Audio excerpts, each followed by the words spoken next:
सबसे पहले आज की बड़ी खबर, लोकसभा स्पीकर पद पर के लिए दो महिलाओं का नाम सामने आ रहा है। कांग्रेस नेता गिरिजा व्यास और मीरा कुमार के नाम पर चर्चा हो रही है। जहां इन दोनों के नाम की चर्चा हो रही है, दोनों की तस्वीरें हम आपको दिखा रहे हैं। ये दो महिलाएं स्पीकर की पद की रेस में फिलहाल आगे चल रही हैं। हालांकि आज शाम होते होते इन दोनों का नाम आया है, लेकिन सबसे पहले नाम आया था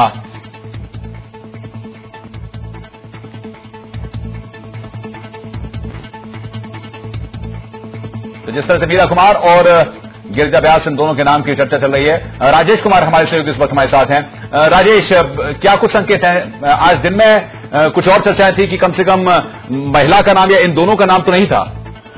जी नहीं, देखिए आज कोर कमेटी की बैठक हुई थी। बैठक के बाद कहीं न कहीं काफी गंभीरता से इसे लिया गया था, क्योंकि स्पीकर के पद को लेकर काफी दिनों से ये चर्चा थी कांग्रेस पार्टी के अंदर कि इस बार जो स्पीकर का पद किसी दिया जाए तो वो महिला उम्मीदवार हो।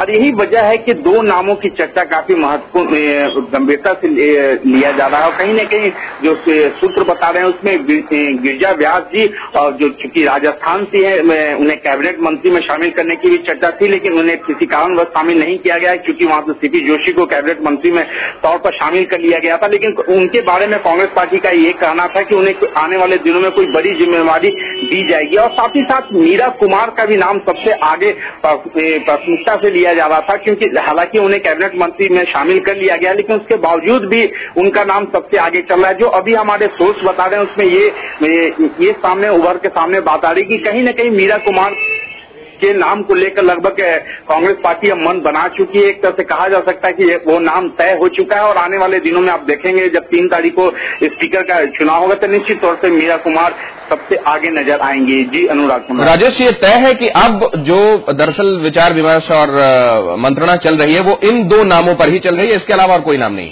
नहीं, फिलहाल इन दोनों गिरिजा व्यास और मीरा कुमार का ही नाम सबसे आगे चल रहा है। हालांकि ये कयास लगाया जा रहा था कि चूंकि गिरिजा व्यास को कैबिनेट मंत्री में शामिल नहीं किया गया, इसलिए इस दौर में सबसे आगे है। लेकिन अगर हम देखें कहीं न कहीं मीरा कुमार के नाम पर जिस तरह से आम सहमति बनती दिख रही है, चूंकि शेड्यूल कास्ट से भी है, तो निश्चित तौर से कांग्रेस पार्टी एक संकेत भी देना चाहती है, और आने वाले दिनों में लगता है कि मीरा कुमार ही स्पीकर के तौर पर आगे आएंगे। जी नहीं, पर यह फैक्टर क्या है? मतलब लॉयल्टी फैक्टर है या कास्ट बेस होना ये फैक्टर है? 10 जनपद के क्लोज होना, सोनिया गांधी के क्लोज होना वो फैक्टर है, या फिर बाकी समीकरण भी मायने रखेंगे? जी नहीं, देखिए अगर हम चुनाव के समय की अगर बात करें तो कांग्रेस पार्टी का लगातार एक थीम था कि इस बार कांग्रेस पार्टी का हाथ युवाओं के साथ, तो जिस तरह युवाओं को आगे लाया गया, उन्हें तरजीह दिया गया, तो कहीं न कहीं कांग्रेस पार्टी की भी एक शुरू से एक मंशा रही कि इस बार महिलाओं को आगे लाया जाए। और जिस तरह से 206 का आंकड़ा पार किए, तो कहीं न कहीं कांग्रेस पार्टी काफी उत्साह में है। और यही वजह है कि कांग्रेस पार्टी लगातार ये गुजारिश करती रही कि इस बार का जो 15वीं लोकसभा होगा उसमें महिला आरक्षण बिल निश्चित तौर से इसमें पारित किया जाएगा, उनकी प्राथमिकता में होगी। तो कहीं न कहीं महिलाओं को आगे लाने की बात की जा रही है, और निश्चित तौर से जाति समीकरण भी सामने देखने को मिलता है। और यही वजह है कि मीरा कुमार जी का नाम सबसे आगे चल रहा है फिलहाल। तो ये मामले ने यू टर्न लिया है क्या? चंद्रदेव नाम एक चल रहा था, वो अचानक गायब हो गया, अब ये दो नाम और इन्हीं दो पर फोकस?